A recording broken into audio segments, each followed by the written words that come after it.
Now we'll start with finding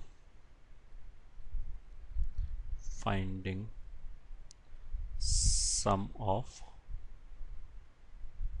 series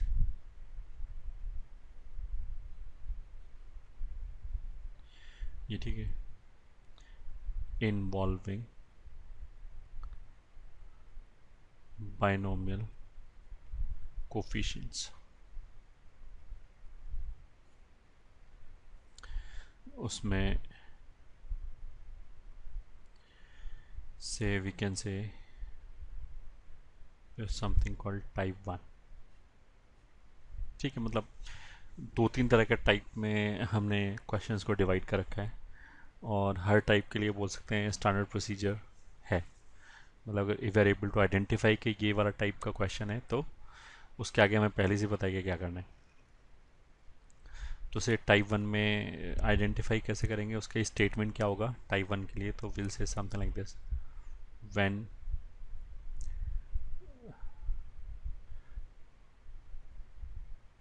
term containing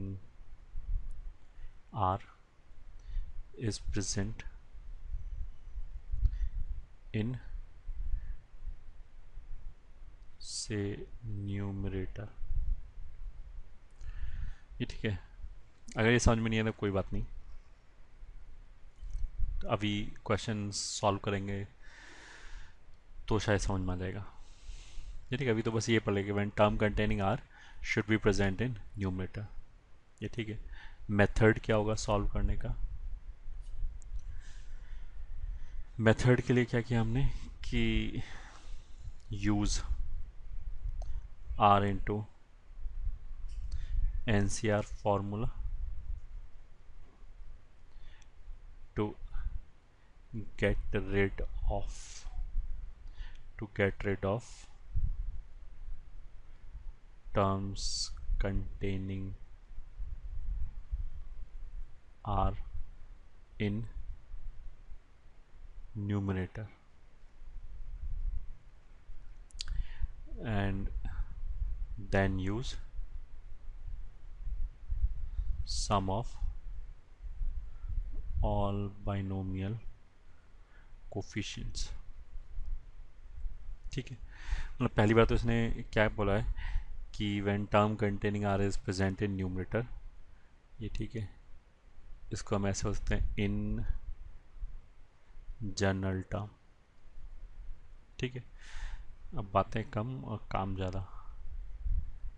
किसका मैं बोलने का मतलब क्या है उस पर आते हैं सीधा सीधा. क्वेश्चन से question I think this is not visible, तो let me choose another colour. Question find summation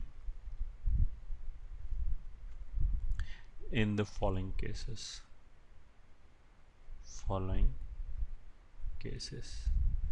उसमें first cases 1 into NC0 plus 2 into NC1 plus 3 into NC2 plus and so on dot dot dot dot dot. ये कर दिए. तो इस तरह के questions में हमारा जनरल प्रोसीजर क्या होगा सॉल्यूशन के लिए. क्या करेंगे हम कि पहले हमने जनरल टर्म लिखा, इसका आर टर्म लिखा. ये ठीक है. अब आर टर्म में प्रेफरेबली क्या करेंगे हम सी का जो लोअर सबस्क्रिप्ट है इसके हिसाब से लिखेंगे. ठीक है, तो मतलब मैं इसको NCR बोलना चाह सकता हूँ. ये तो 0 1 2 ये तो लगातार कॉन्जिक्यूटिव है. ठीक है, अगर कॉन्जिक्यूटिव है तो इसको आर बोल सकते हैं. अगर मान लिया इसमें दो दो का डिफरेंस होता तो फिर 2R या 2R-1 ऐसे कुछ बोलना पड़ता. तो अब तो इसको आर बोल सकते हैं. ये ठीक है. तो अगर हमने इसको बोला NCR, अगर ये 0 है तो यहाँ पे 1 है. ये अगर 1 है तो यहाँ पे 2 है. अगर यहाँ पे 2 है तो ये ज़्यादा है हमेशा 3. तो उसके साथ में क्या लिखा है R+1. ये ठीक है. ये हमारा हो गया R+1th टर्म. R का वैल्यू बस 0 से शुरू होगा. This is R+1th term where R is equal to 0 1 2 and so on. ठीक है. अच्छा, ये डॉट डॉट डॉट का मतलब तो हमने पहले ही बताया था. इस डॉट डॉट डॉट का मतलब क्या है, जब तक डिफाइन होता रहे तब तक लिखते रहो, जब डिफाइन होना बंद हो जाए तो ख़त्म हो गया। तो पहले हमने आर प्लस वन टर्म लिखा, ये हो गया। तो रिक्वायर्ड सीरीज़ क्या होगा, आर के वैल्यू जीरो से रखो, जीरो रखो तो पहला टर्म आ जाएगा, वन रखो तो दूसरा टर्म आ जाएगा। तो अब हमने क्या लिखा, required sum is equals to sigma, यही term R plus one into N C are, are is equals to zero. ये तो हमें दिख रहा है।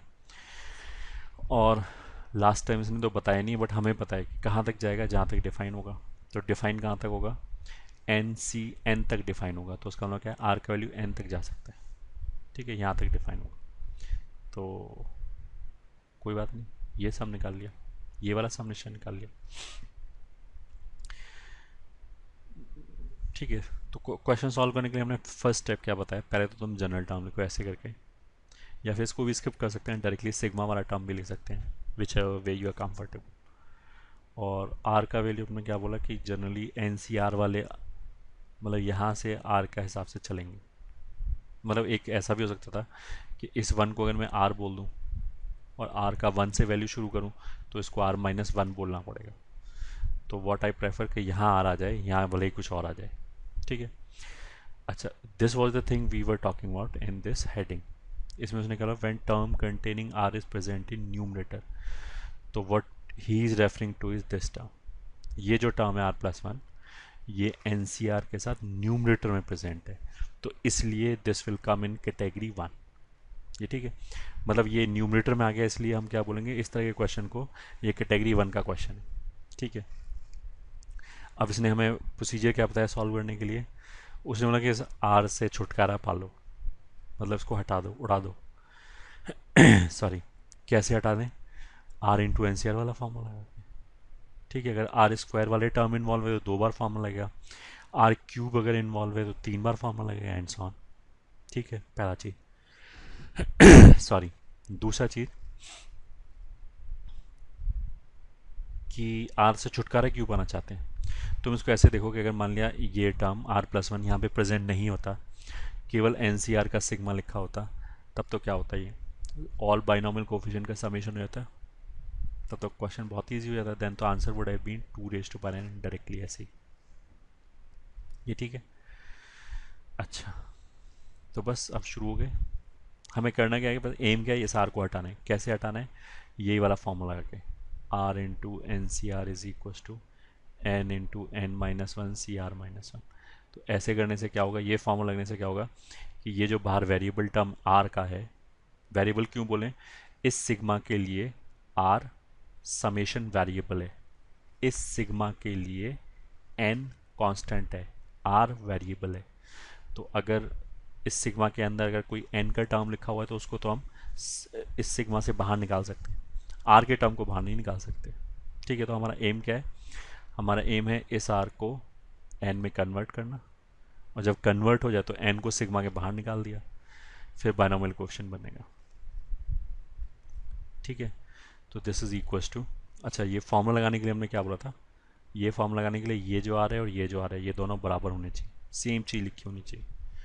तो यहाँ तो आर प्लस वन है, तो यहाँ सेम चीज़ तो नहीं लिखा, तो फिर हमने क्या किया, इसको ब्रेक कर दिया। हमने ऐसे लिख दिया sigma r is equals to zero से लेके वन, सॉरी, जीरो से लेके n, r into N C r, इसको अलग कर दिया, प्लस ये वन वाला टर्म अलग कर दिया, sigma n C are, are is equals to zero से लेके एन तक। तो क्वेश्चन इसमें कन्वर्ट हो गया, ये हो गया, दो क्वेश्चन हो गए। पहले में तो R into N C R आ गया, दूसरे में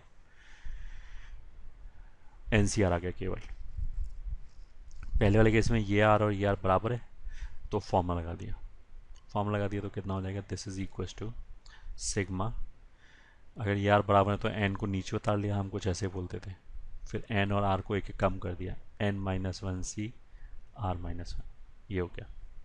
ठीक है, प्लस जो ये टर्म है, this is nothing but sum of all binomial coefficient, ये तो sum of all binomial coefficient लिखा हुआ है। आर को अगर यहाँ पे जीरो रखा तो जीरो से शुरू होके अपर वैल्यू कहाँ तक जाएगा, एन तक, तो मतलब ये जो अपर सबस्क्रिप्ट है यहाँ तक सारे वैल्यू कवर हो रहा है, तो कोई छूट नहीं रहा, छूट नहीं रहा, तो इसका वैल्यू सिंपली क्या हो जाएगा, two raise to power n. ठीक है यहाँ तक।